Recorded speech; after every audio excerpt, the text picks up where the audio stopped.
Well, my father was an artist and an art teacher. And so, we had a lot of, the house was always kind of, I think my friends would think of it as a mess. I thought of it as bohemia. We had a lot of art supplies around all the time. Of course, uh, you know, I was fascinated by the theater from the very earliest age. And I first started making models of cities in the backyard and in our front yard, just out of stones and things. And then in elementary school, probably first or second grade, my father made me a puppet theater, and I don't know what possessed him if I asked him. And we made paper mache, sort of Punch and Judy, although I didn't know about Punch and Judy then. And I remember my oldest sister Daryl, made a backdrop for the scene, and on it was a red and white checkered floor. I can still see it today, and it was in perspective. And the fact that the puppet show was only, maybe 14 inches deep, and that this floor made it look it just blew my mind. I just thought that's the most fantastic thing in the world. And then in elementary school, my friend Myron Friedman and I started a little theater company, and we started doing plays literally we called it the Mount Rose Young Actors and Actresses. We were at Mount Rose Elementary in Reno. And so from the earliest time we made, and a lot of the times that I did theater, I really just wanted to do the backgrounds. And so, art, there was permission for art in my house. My brother was more of a jock, and, he and I are terrific friends. But growing up, I just drew and painted all the time. It was just fun, and I specifically remember one time I made a paper mache skyline, which was more like a backdrop of New York City or some big city. And I took it to my father, and I must have been like in third or fourth grade. And my father taught middle school art. And he said to me, son, if one of my students had done this, I would have given them an A. And I cannot tell you how proud that made me. Yeah. And he was very encouraging. And, so from then we just kept starting little theater companies. We started one in middle school called the Changing Times Theater, a bunch of friends of mine. Then we didn't really have an actual theater building at my high school at Reno High. So we just worked all the time in this converted home ec room.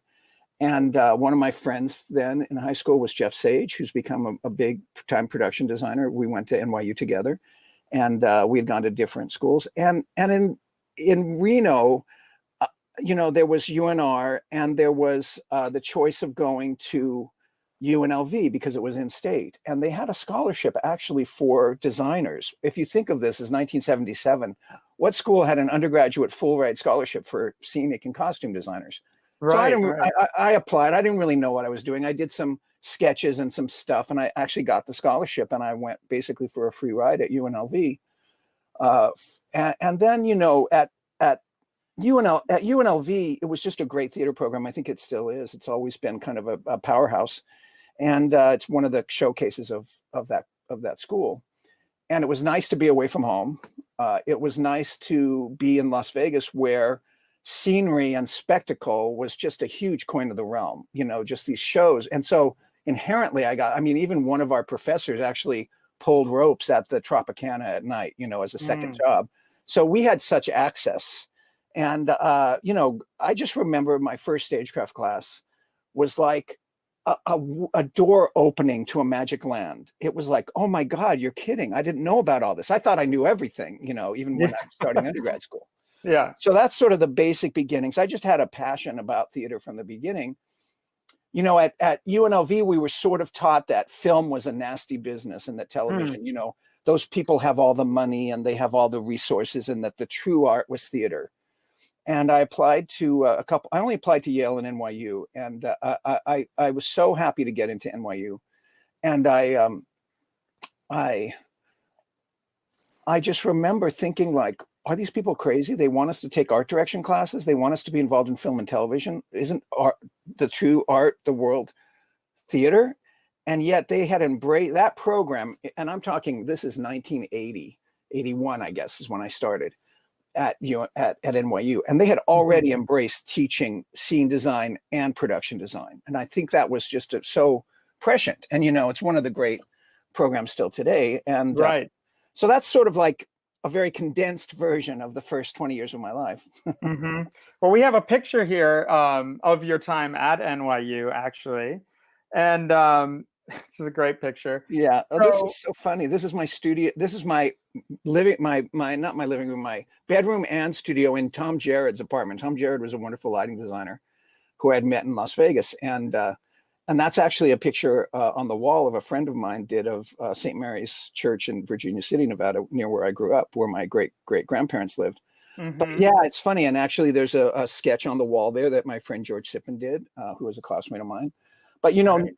NYU was everything to me, and it's so funny because we just realized that Ralph Funicello had stayed in this very room the summer before. It's so funny, but you know, NYU was tough. You know, I was just talking with some former classmates like Steve Rosen and Linda Essig about this, and Jack Jacobs. It was brutal. I mean, it was brutal, and it was worse than the Paper Chase, if you remember that TV show. Mm. And I think not even half our class survived the 3 years, and was that good? You know, it's good and bad, you know what I can say, but you know, the people we had access to, John Conklin and Oliver Smith, and you know, Mm. really Carrie Robbins, just really an amazing group of designers were teaching there. The osmosis effect of just being surrounded by so many creative minds, right? Yeah, I mean, you know, Tony Kushner was one of my classmates, and I had so many classes with him, and George Sippen was there, and I remember they thought Georgie would never work. You know, we Mm. call him Georgie because that's how he spelled his name in Russian. But George was, you know, imagine having that as your classmate and your competitor. You know, George Sippen. You know, I mean, so you know, you either survive or you don't, and a Mm. lot of people didn't survive that program. I always preferred to get people from theater, and I did on Babylon. I did wherever I worked. I always gravitated to the people that had theater training, Mm. because theater people are problem solvers, and what they do is, you know, you know, even on Babylon we had a lot of theater people, but you know, I just remember that it made such a difference to have people that no was never an option. You never said no. We always said, well, Right. okay, this is just like you do in the theater.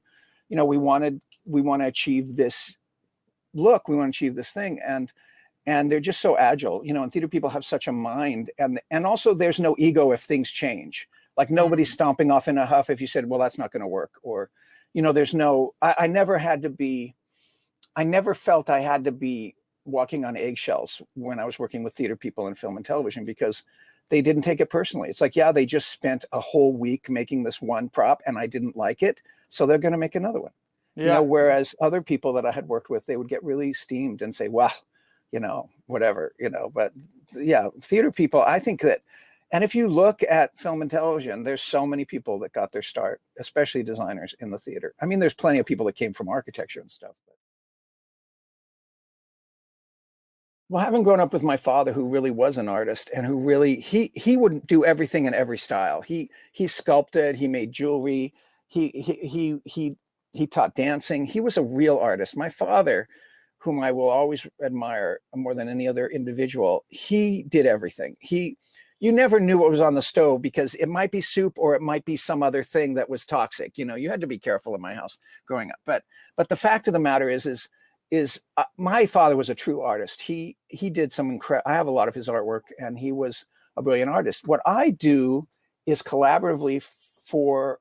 It's the difference between a designer. A designer takes someone else's idea, someone else's program, and filters it and makes it happen. It's not. Artist can be a very solitary thing. A designer actually takes someone's work, like a playwright or even just a premise, and makes it into something else, you know, or a script. You have to see characters, you have to see the world, you have to think about what is the story you're telling. In television, I always thought, what are we actually going to see? You know, and we learned early on in Babylon, don't put a lot into the floors because you hardly ever see them. You know, Mm. some floors were very detailed because we knew we would see them. We had a perspective floor that went, you know, for 180 feet or yards or whatever it was.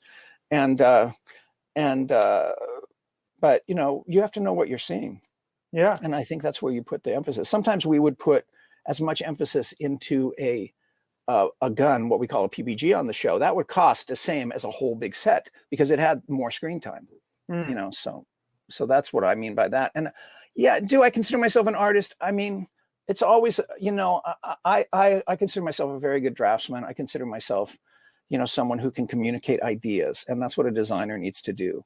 I don't do art for pleasure, and I think that's what a true artist does, to solve problems. Like if you think of Piet Mondrian or some of these great Right, artists, that their right. whole career was solving one problem. Well, for me, I love teaching, and I taught for 30 years, first for 10 years at UC Riverside, and then I was headhunted by UC Davis. And in those, I was brought to UC Davis to build a grad program, which I did with the costume designer Maggie Morgan and with the lighting designer Tom Munn. And we had a Camelot kind of maybe 15 years of a fabulous program. And you know, I'm still in contact with my students today. One of them, Claire Bennett, was just finished being the production designer on Modern Family.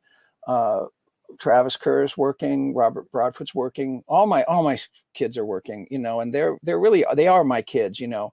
We Mm, had you know, we had a scrappy little program, and we did a really good job for a while. And then, you know, with all the funding cuts and stuff, it's basically become something else. But I also think that maybe there isn't room for so many traditional theater programs. And I think, you know, I know you know, they're not taking design students up there anymore, but I think this is a great time of change in the American theater and in education.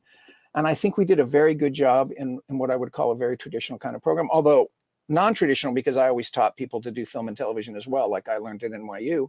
And I also got students involved. So many students, whether they were undergrad or grad, worked for me as PAs or got into the business or, you know, worked that way. And I remember Skip Bodine telling me years later, he always said that, you know, he always knew that wherever I went, there'd be a student following me around. And mm. it was true. And it took great joy. I think if you don't have kids, and I don't have actual kids other than my nieces and nephews and my godson, I think those become your children, and you really, you know, I'm so happy for like Claire's success and the success of many of the students. And you know, there's just so many people that I can claim that I had a tiny bit of help getting their career started, and they maybe didn't study with me. But you know, we in the theater, through the design showcases, what you used to call the Clambake in New York, Mm-hmm. we take care of our young better, I think, than almost any other profession. We welcome them.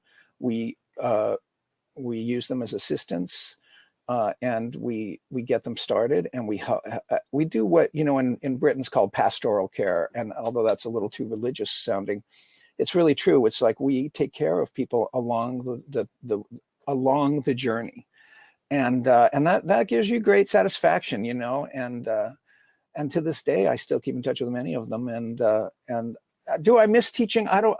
There's the Maggie Morgan used to call it the John Show, because when I would have a big class, like say 100 students, or I taught a history of production design for like sometimes 150 students.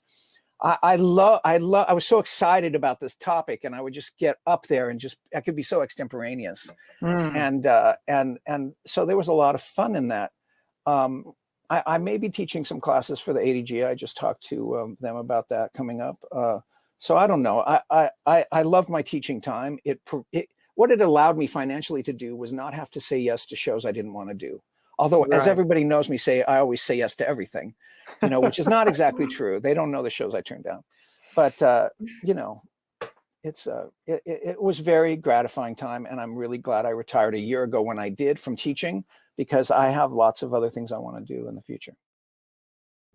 When I was maybe 7 or 8, very young, my father built me a pretty big puppet theater, and out of paper mache, we made sort of like Punch and Judy type of dolls, puppet dolls. And my older sister, created a backdrop, and it was pretty rudimentary. I remember it so vividly, though.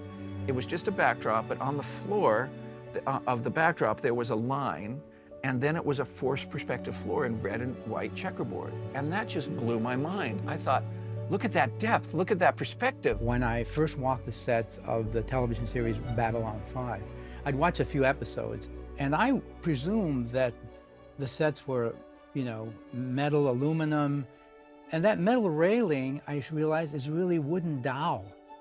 And the, you know, the console, the titanium console, is just 2x4s and plywood. So craftfully painted and then enhanced to make it look metallic. And I was blown away. I remember once at the theater center, we did Strindberg's Dance of Death. When the play was over, the audience never just left the theater, they all came downstage to examine the scenery. I mean, you could move in. It was that good. What it reflected to me, which I would see time and again in the years that I've worked with John, is his approach. And his approach is, what is the story we're telling? How can my production design enhance that storytelling? And then how can I do it within the confines of the budget and other limitations that I've been given? And he excels. He keeps an open mind, and he's got such a wealth of experience and education. He's extremely well-read. He's extremely knowledgeable about styles that have been around for centuries. So when you come to him with a project, you're coming to somebody with a lot of depth. I think John has perfect pitch. You know what perfect pitch is in music. And he has perfect pitch. He's right on.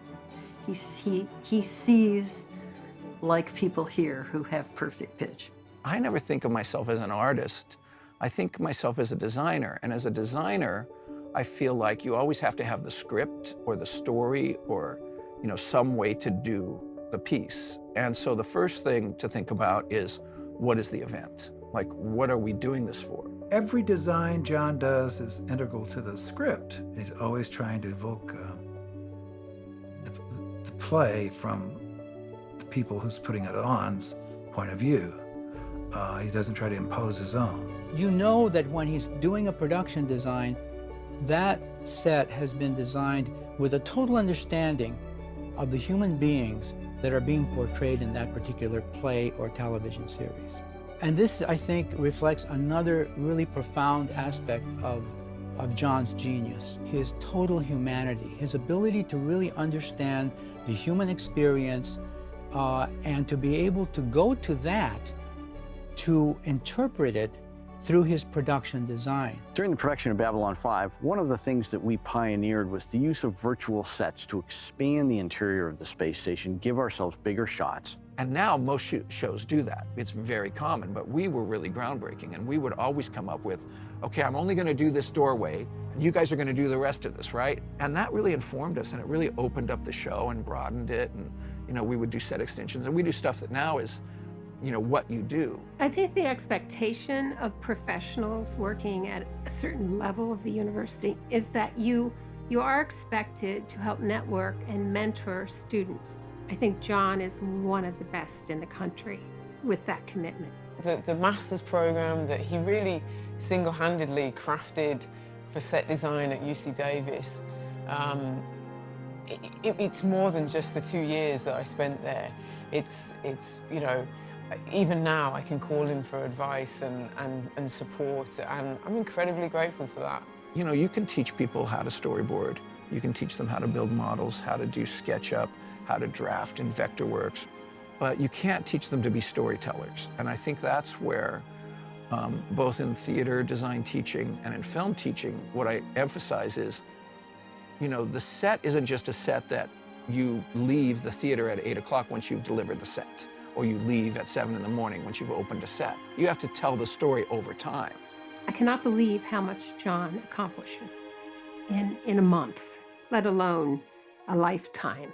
I don't exactly know how he does it, but each of the several times we've worked together, he's had his professorship that goes perfectly while still always being there when the director needs anything. And you wonder, are there two of you? Is there that evil twin? He does so many things at the same time that it's really sort of inspiring how many shows he does a year. He does television, he does theater, he does big theater, he'll do a tour, he'll do regional theater. Then on top of that, he teaches. Well, I do believe that there are two different kinds of designers. There are personality designers, where you see the import of their work.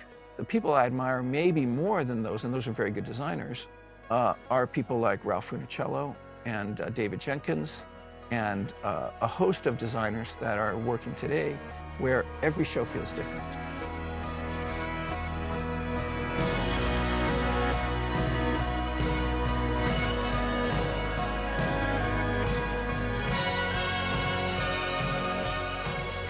It's like he's part of an extended family. He like creates Italian families out of Irish fodder. If you get him to design your show, you're already ahead of the game. To me, John's mastery of the production design is impeccable and consummate. I don't think I've ever met anybody who's so passionate about theatre. So I'm just very happy that that's being acknowledged now and that, that he's receiving this award.